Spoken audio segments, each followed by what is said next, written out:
Cuando viajas de noche por carretera, suelen suceder eventos extraños. La mayoría lo atribuye a la poca luz en las carreteras y al juego de sombras que hacen contra árboles y arbustos. Otros lo atribuyen al cansancio y a la lucha contra el sueño, y así muchos motivos más.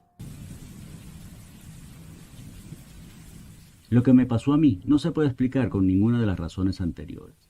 No estaba cansado, había dormido y reposado lo suficiente antes del viaje.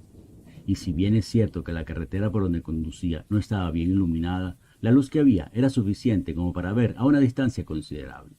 Y en cuanto a árboles cuyas sombras podrían causar alguna alucinación, tampoco era el caso. Me desplazaba por una zona desértica, para más señas deshabitada, por lo que de seguro no habría ningún lugareño haciendo alguna broma a los conductores desprevenidos.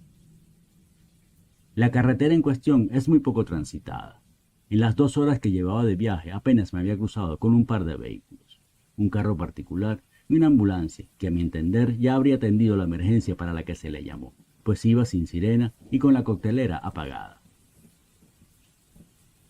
Serían cerca de las 10 de la noche.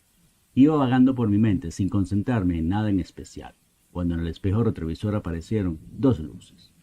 No pensé en nada en ese momento, pero cuando volví a ver, las luces estaban mucho más cerca. Vaya velocidad a la que ha de venir ese vehículo, pensé.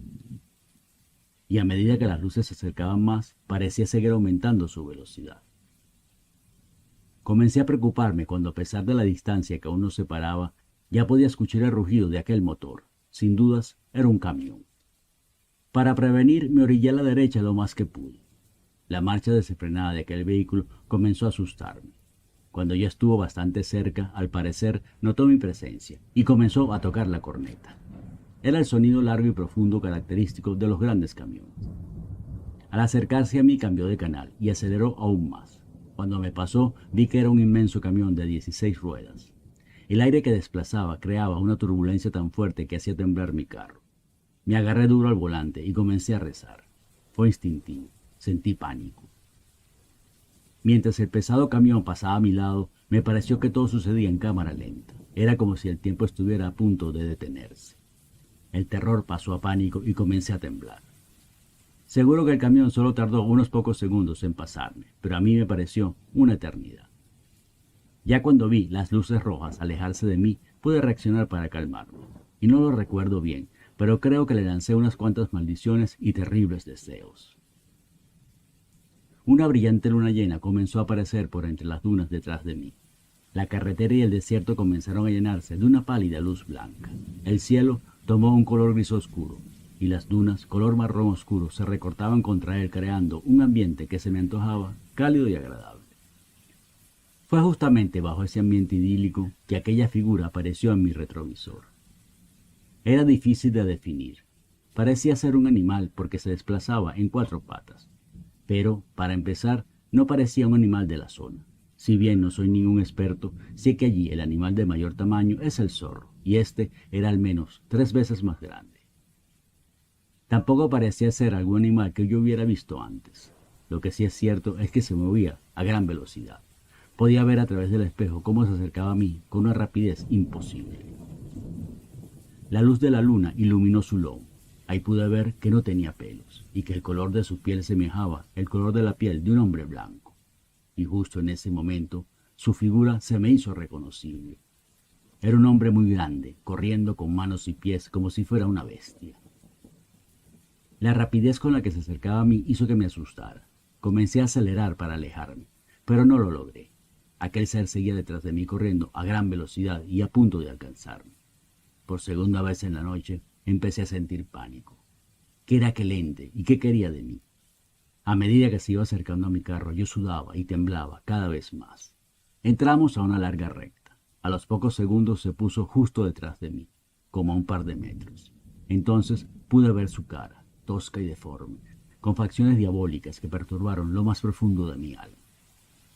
Ante lo inminente del desenlace y mi imposibilidad de evitarlo, cerré los ojos y me aferré al volante. Pasó un segundo, pasaron 2, 10 segundos y nada. Entonces abrí los ojos y enseguida vi por el retrovisor. Aquel ser ya no estaba detrás de mí. Una estela de polvo llamó mi atención. Delante de ella pude ver a aquel ser corriendo a toda velocidad, internándose en el desierto, donde en pocos segundos desapareció. Yo seguí manejando bajo los efectos del pánico que aún me dominaba. Por suerte, después de unos pocos kilómetros, me encontré con una estación de servicio donde me detuve y pude calmarme. Cuando ya me sentí tranquilo, retomé el viaje, no sin antes rezar un par de oraciones que me ayudaron a relajarme. El viaje continuó tranquilo, ni camiones ni seres extraños. Faltaba poco para llegar a mi destino. Ya empezaba a amanecer. A lo lejos vi las inconfundibles luces de vehículos oficiales. Patrullas, ambulancias y camiones de bomberos se aglomeraban alrededor de un accidente. Bajé la velocidad y pasé despacio junto a ellos. Me llevé una gran sorpresa cuando vi que el vehículo accidentado era el camión que me pasó a toda velocidad. Estaba destrozado casi por completo y se había incendiado. Lo más perturbador de todo es que 3 días después, los noticieros aún hablaban de aquel accidente inexplicable y del conductor que aún no había aparecido.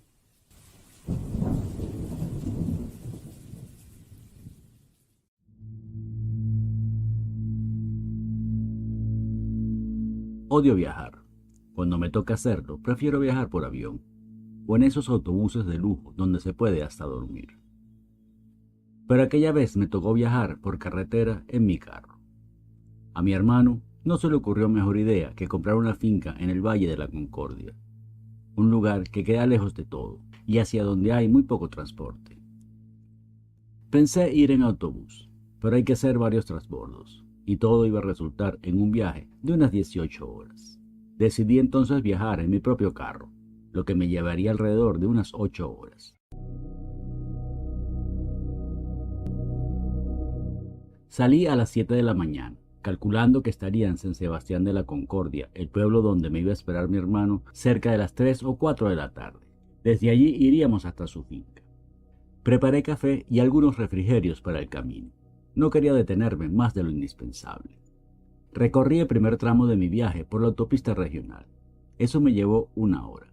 Tomé la salida hacia el oeste, y de allí el desvío que llevaba a la carretera hacia los valles de la Concordia.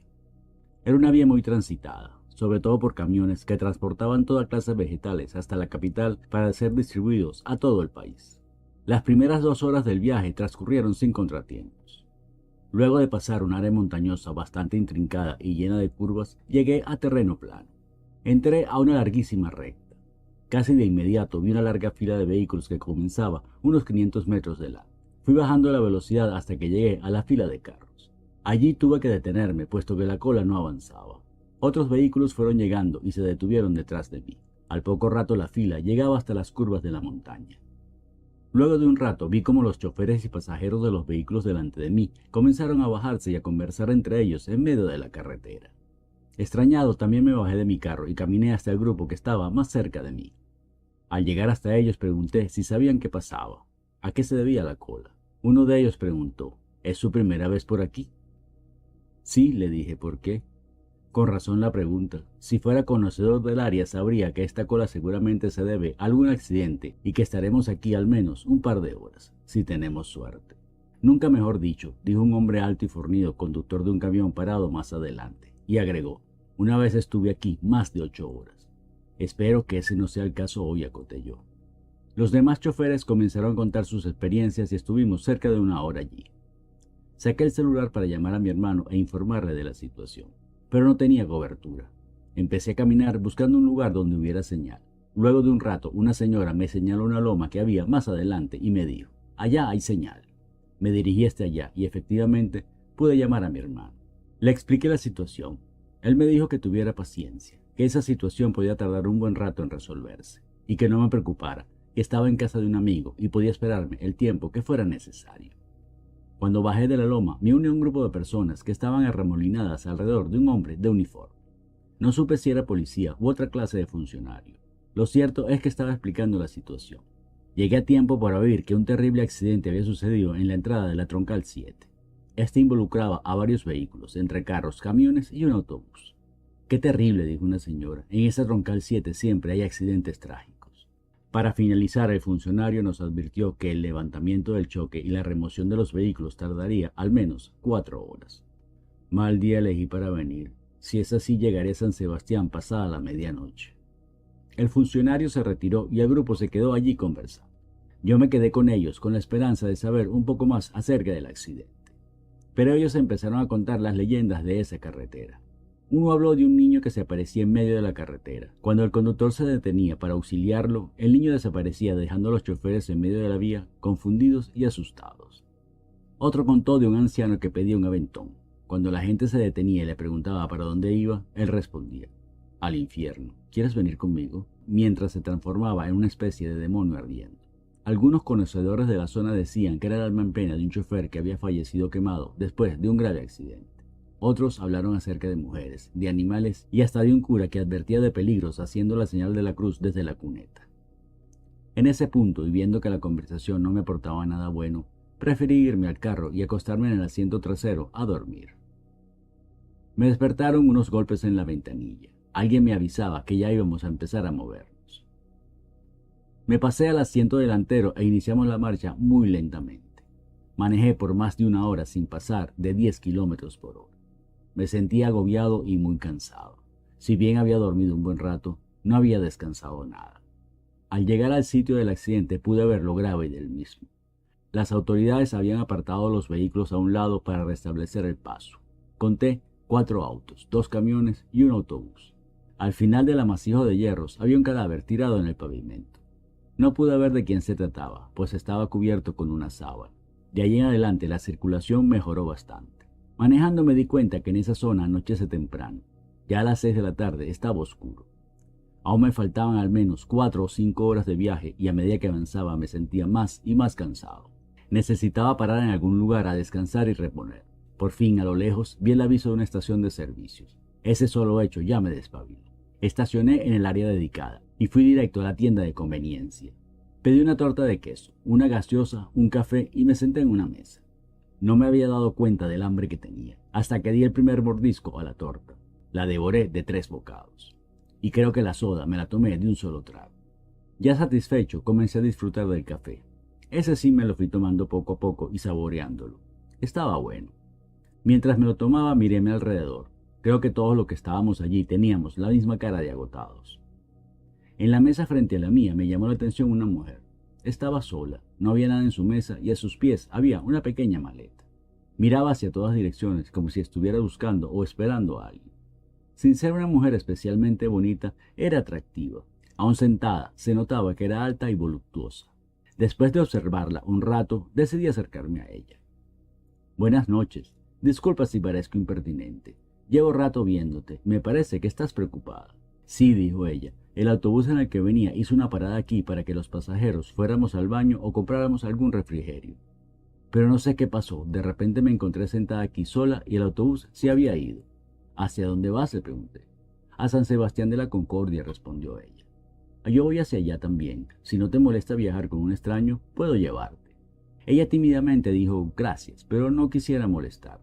No es ninguna molestia, le dije. Al contrario, para mí sería muy agradable compartir lo que me falta de este tedioso viaje con alguien. Al final aceptó. Quise tomar la maleta como gesto de caballerosidad, pero ella no me dejó, alegando que ya hacía mucho con llevarla sin cobrar nada. Su nombre era Catalina. Resultó que, además de ser atractiva, era inteligente y buena conversadora. Hablamos de todo un poco, actualidad, política y religión y hasta algo de farándula. Cuando le comenté del accidente, ella me preguntó extrañada: ¿cuál accidente? Le dije que unos cuantos kilómetros atrás había ocurrido un terrible accidente que involucraba a varios vehículos y hasta hubo un muerto. Ella me respondió que no lo había visto, que seguro estaba dormida cuando pasaron por allí. Empezó a hacerme preguntas personales, algunas muy personales. Yo, para seguir el juego, comencé a hacer lo mismo. Luego de un rato, las preguntas se volvieron íntimas, y antes de darme cuenta, ella estaba inclinada hacia mí, besándonos y acariciando. Le propuse pasar la noche juntos, a lo que ella respondió con un entusiasta sí. Paramos en un hotel de la carretera. Yo fui a la recepción a contratar la habitación, y ella me esperó en el carro. Ya por el pasillo que dirigía a la habitación, íbamos acariciándonos y jugueteando. Una vez que entramos al cuarto, estalló la pasión. La ropa voló en todas direcciones, y en un estrecho abrazo caímos en la cama, donde nuestros cuerpos comenzaron a contorsionarse uno contra el otro.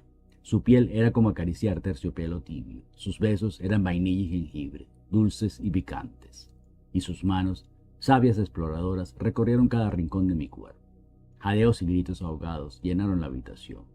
Al final, sudores y fluidos se mezclaron en una explosión incontrolable. Luego, dos cuerpos, agotados y satisfechos, quedaron tendidos en la cama, uno al lado del otro.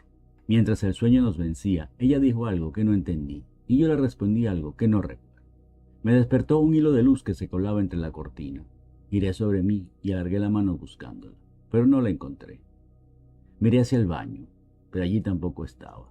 Recorrí la habitación con la vista buscando su pequeña maleta, pero no la vi por ninguna parte. Me extrañó mucho su desaparición, pero luego de pensarlo un rato me dije, este ha sido un viaje extraño y pesado. No me voy a preocupar por una mujer a la que ni siquiera conozco. Así que me di una buena ducha, me vestí y salí de la habitación dispuesto a continuar mi viaje. Por no dejar, cuando pasé por la recepción pregunté al joven que estaba allí si le había visto irse. El joven me contestó que no había visto a nadie. Yo le insistí y de mala manera el muchacho me contestó, esto es un hotel de paso, aquí la gente no da ni su nombre real, y hace mucho tiempo que aprendí que aquí no veo nada, no oigo nada y no digo nada. Me di media vuelta y me fui sin despedirme. Retomé el viaje y apenas media hora después ya estaba en San Sebastián. Jamás me imaginé cuando me detuve en aquel hotel que estaba tan cerca de llegar. Para mí fue desconcertante, pero a la vez me alegró haber llegado al final de tan pesado viaje. Mi hermano me esperaba en la plaza central. De allí fuimos a la casa de su amigo donde me habían preparado un abundante desayuno típico de la zona.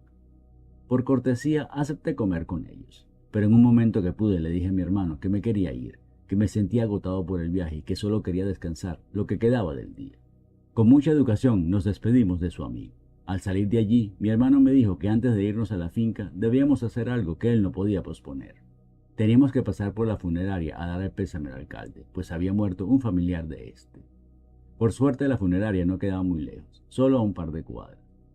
En la entrada se agrupaba una pequeña cantidad de personas, algunos llorando, otros intentando consolar. Pasamos entre ellos y seguimos hasta donde estaba el féretro. Justo en la puerta del salón velatorio había una corona con la foto de la persona fallecida. A medida que me iba acercando, las piernas me temblaban y sentía que en cualquier momento me podía desmayar. Cuando nos paramos frente a la corona con la foto de la difunta, mi hermano dijo, qué triste, una mujer tan joven y bonita. Murió ayer en el accidente de la carretera. En ese punto yo sudaba copiosamente. Tenía toda la espalda mojada, desde la nuca hasta el final. La joven en la foto era Catalina, la misma mujer con la que había pasado la noche.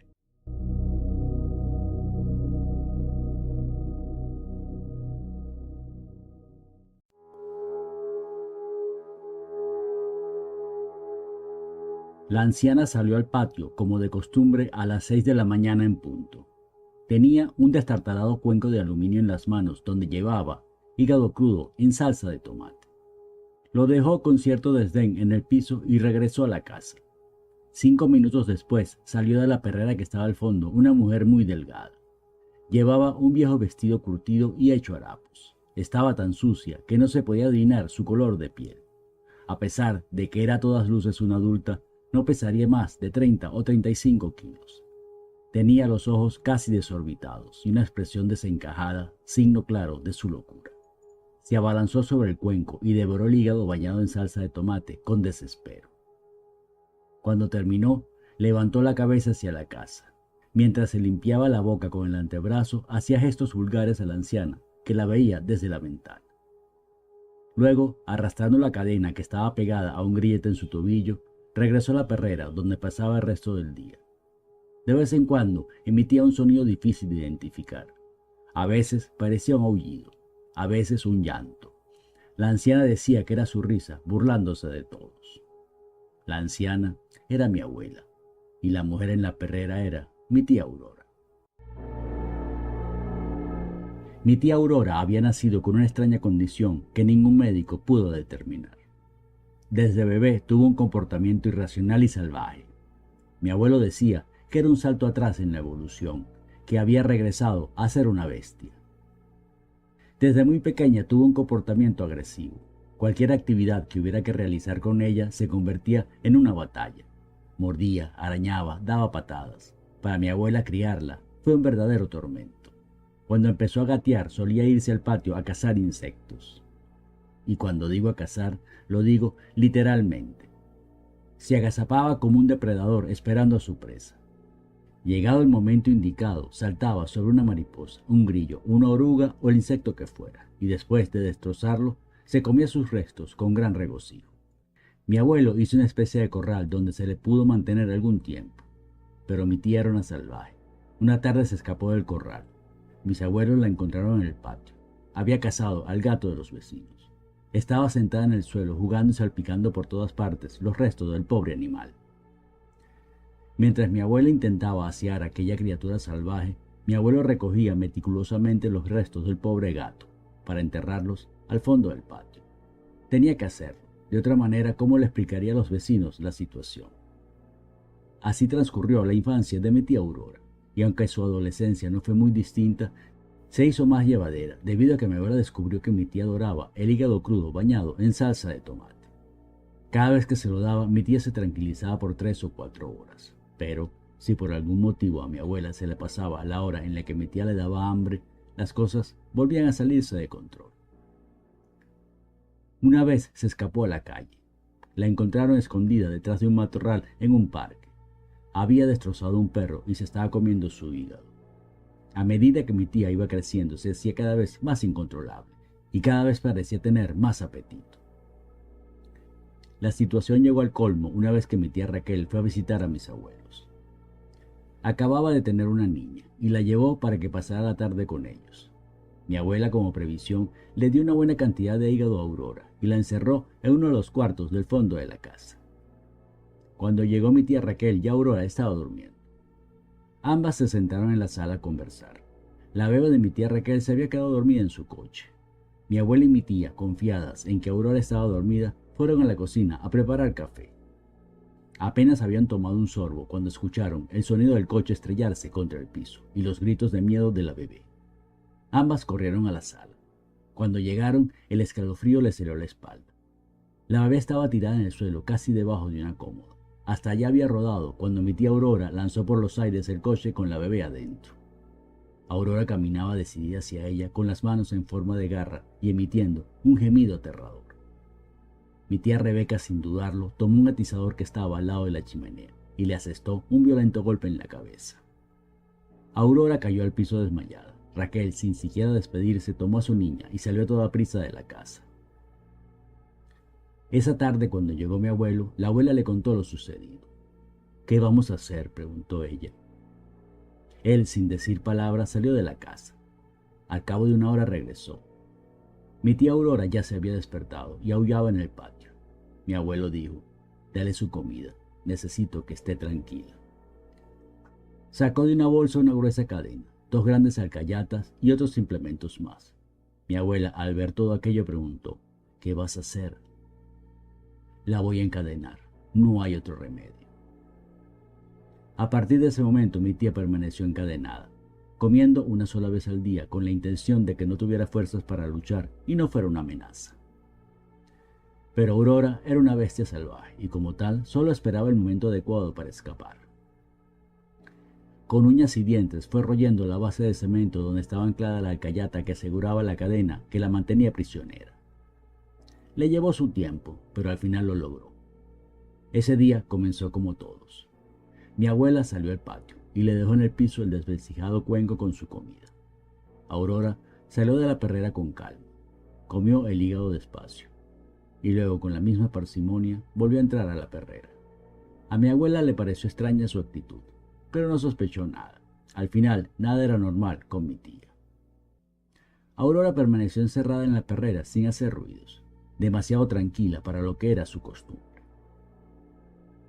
A las 2 de la tarde, hora en la que mi abuela solía tomar una siesta, asomó la cabeza fuera de su morada. Miró hacia todas partes e inició su sigiloso camino hacia la casa. Fue directo al cuarto donde dormía mi abuela. Se paró junto a la cama, la miró con desprecio. Luego, tomó una pesada y brillante lámpara de bronce que había sobre la mesita de noche y con gran fuerza la estrelló contra la cabeza de la abuela, descargando así toda su furia salvaje. A las 5 de la tarde mi abuelo llegó del trabajo y se encontró con el espantoso espectáculo. Mi abuela yacía en la cama con la cabeza abierta como un melón y, lo más terrible, Aurora se había comido su cerebro. Después de ese terrible acontecimiento, mi familia no volvió a ver más nunca a mi tía Aurora. Alguien alguna vez me contó que mi tía vive como indigente en el centro de la ciudad. En las noches se pasea por los restaurantes de la zona a la hora de cerrar, donde los empleados le tiran sobras, más con la intención de espantarla que para alimentar. De día se sienta en una banca del parque desde donde se ve una tienda de artículos para el hogar. Allí pasa el día entero mirando fijamente una pesada y brillante lámpara de luz. No se sabe si lo hace porque le recuerda a su madre o por el deseo de repetir aquel abominable hecho.